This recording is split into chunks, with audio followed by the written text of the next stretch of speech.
क्या आपने भी कभी ये बात सुनी है कि दांत साफ़ करवाने से या स्केलिंग करवाने से दांत कमज़ोर हो जाते हैं या दांत हिलना शुरू हो जाते हैं? आज इस वीडियो में हम इसी इंपॉर्टेंट इशू पे बात करने जा रहे हैं। अस्सलाम वालेकुम, welcome back to my YouTube channel dental talks with doctor Ahmad Hasan.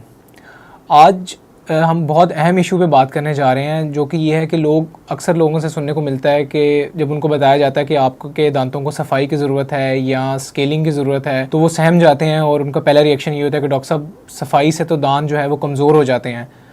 तो हम बड़े हैरान होते हैं ये बात सुन के। तो जानते हैं कि इसकी हकीकत क्या है।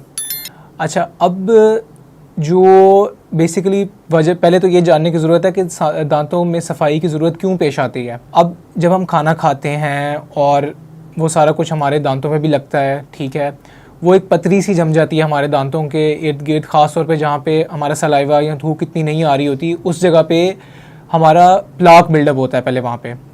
अच्छा, अगर किसी बंदे की ब्रशिंग टेक्निक्स प्रॉपर नहीं है या वो ब्रश प्रॉपर कर नहीं रहा, 2 टाइम नहीं कर रहा दिन में, तो वो जो प्लाक होती है वो सख्त होकर बाद में पत्थर की शक्ल इख्तियार कर लेती है, जिसे टार्टर या कैलकुलस कहते हैं हम। अब वो कैलकुलस जो है वो आहिस्ता आहिस्ता हमारे मसूड़ों को ख़राब करना शुरू कर देता है। मसूड़ों को ख़राब करते करते करते करते वो चीज़ हड्डी तक पहुंच जाती है, हड्डी भी गलना शुरू हो जाती है हमारे साथ।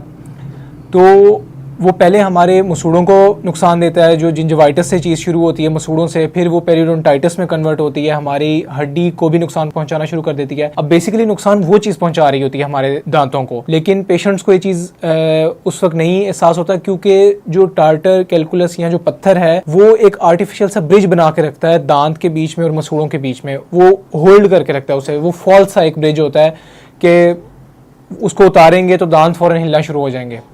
लेकिन पेशेंट्स को इस चीज़ का एहसास नहीं होता, और जब फिर वो हमारे पास आते हैं कि डॉक्टर साहब दांतों में पथरी जमी हुई है सारा और इसको सफाई करें, फिर जब हम उसको साफ़ करते हैं तो जाहिर है वो जो एक आर्टिफिशियल सा एक कनेक्शन बना होता है दांत के बीच में और मसूड़ों के बीच में, वो जैसे ही हटता है तो पेशेंट को फ़ौरन ये लगता है कि शायद दांत हिलना शुरू हो गए हैं, और वो वाकई कुछ टाइम के लिए दांत हिलना शुरू हो जाते हैं, क्योंकि वो एक आर्टिफिशियल सा जो ब्रिज है वो हटता है वहाँ से, तो दांत का जो जड़ है वो एक्सपोज हो जाती है, तो दांत जो है वो हिलना शुरू कर देते हैं।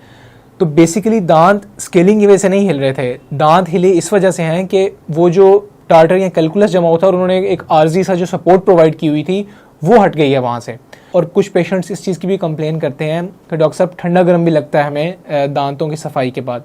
तो उसका भी यही हल है कि वो आर्जी तौर पे होता है, क्योंकि दांतों की जड़ें एक्सपोज हो जाती हैं जो पहले बाहर के इन्वायरमेंट से एक्सपोज नहीं होती, तो वो एक्सपोज हो जाती हैं, तो जिसकी वजह से वहाँ पे थोड़ा टाइम ठंडा गर्म लगता है।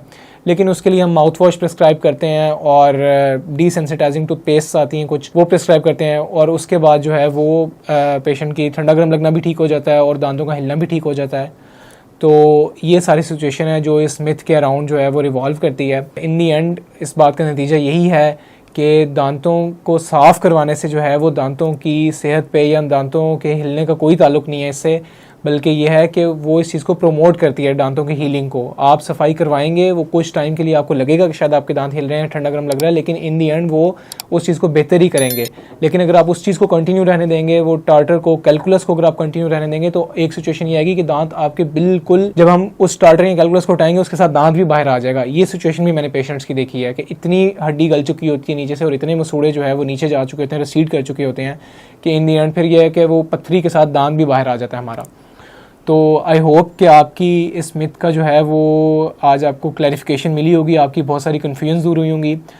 आई होप कि आपको इस वीडियो ने काफ़ी हेल्प की होगी। इसी तरह की मज़ीद इन्फॉर्मेटिव वीडियोस देखने के लिए मेरे चैनल को सब्सक्राइब करें। मिलते हैं नेक्स्ट इन्फॉर्मेटिव वीडियो में। अल्लाह हाफ़िज़।